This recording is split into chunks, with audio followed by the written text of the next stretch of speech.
lama punya. The legend tu ya. Itu yang permulaan kepada industri rancaknya. Saya belajar tentang sejarah permulaan K-drama dan K-pop. Itu saya tahu. Daripada tahun 1980, 1990 apa kerajaan dia lakukan untuk merancakkan, bagaimana proses perancangan daripada peringkat akar umbi, the first breakthrough, bagaimana dia ekspor kepada negara-negara luar. Itu semua saya belajar. Orang cakap sebab tu lah YB bijak, sebab YB tak tengok TV.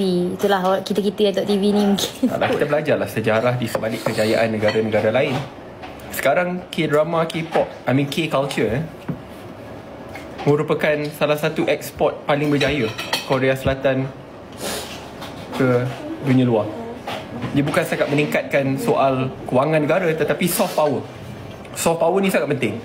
Contoh, kalau Presiden Korea Selatan nak jumpa Donald Trump, besar kemungkinan agak sukar. Tetapi kalau kata, ada salah seorang artis daripada Korea sangat terkenal dan dihormati, disegani oleh rakyat Amerika Syarikat, ingin jumpa, boleh. Contoh, the Portuguese President atau Prime Minister nak berjumpa dengan Donald Trump, susah. Tapi bila Cristiano Ronaldo dapat berjumpa, dia memudah carakan prosesnya. It shows that soft power ni sangat kuat dan sangat penting. Sebab tu kalau kat China pada hari ni, dia cuba nak catch up dalam bab ni. Sebab tu China dah mula keluarkan micro drama. Micro drama, you should look it up. Dia bukan tempoh 30 minit atau sejam, dia 2 minit bagi satu episod.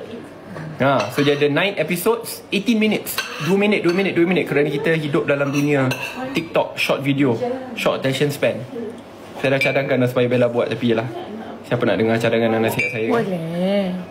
Saya seronok sebab korang ke 17,000 yang tak tengok ni, kita macam dalam kelas sejarah kan. So memperkenalkan ni cikgu sejarah saya, YB Sadik. Cikgu sejarah. Thank you for sharing YB. Semua cakap. Sebenarnya dia sentiasa macam ni kan. Dalam kereta selama 3 jam kita boleh bercakap-cakap je dalam kereta. Tapi saya lebih kepada mendengar lah. Ya ke? Saya ada patuh. Saya ada thank you. Saya ada video yang menunjukkan you sedang bercakap dalam mimpi you lah. Ayah tak usah bahasa balik. So lain kali kalau dia nak kenakan saya ada banyak video-video yang boleh kita keluarkan. Ayolah. Siapa nak tengok patuh? Part tu Mei ada sekali. GMA. Mei sebagai saksi. Diam-diam sambil drive record. Cikgu sejarah kadang-kadang lawak. Yelah ni lah cikgu sejarah. Sejarah ni penting ya. It is one of the most important subjects because those who do not learn history will be condemned to repeat it. Siapa kata benda tu? Look it up. Those who do not learn history are condemned to repeat it. Start dengan G. Ya, SPM memang subjek yang saya paling minat adalah sejarah. A+ ya.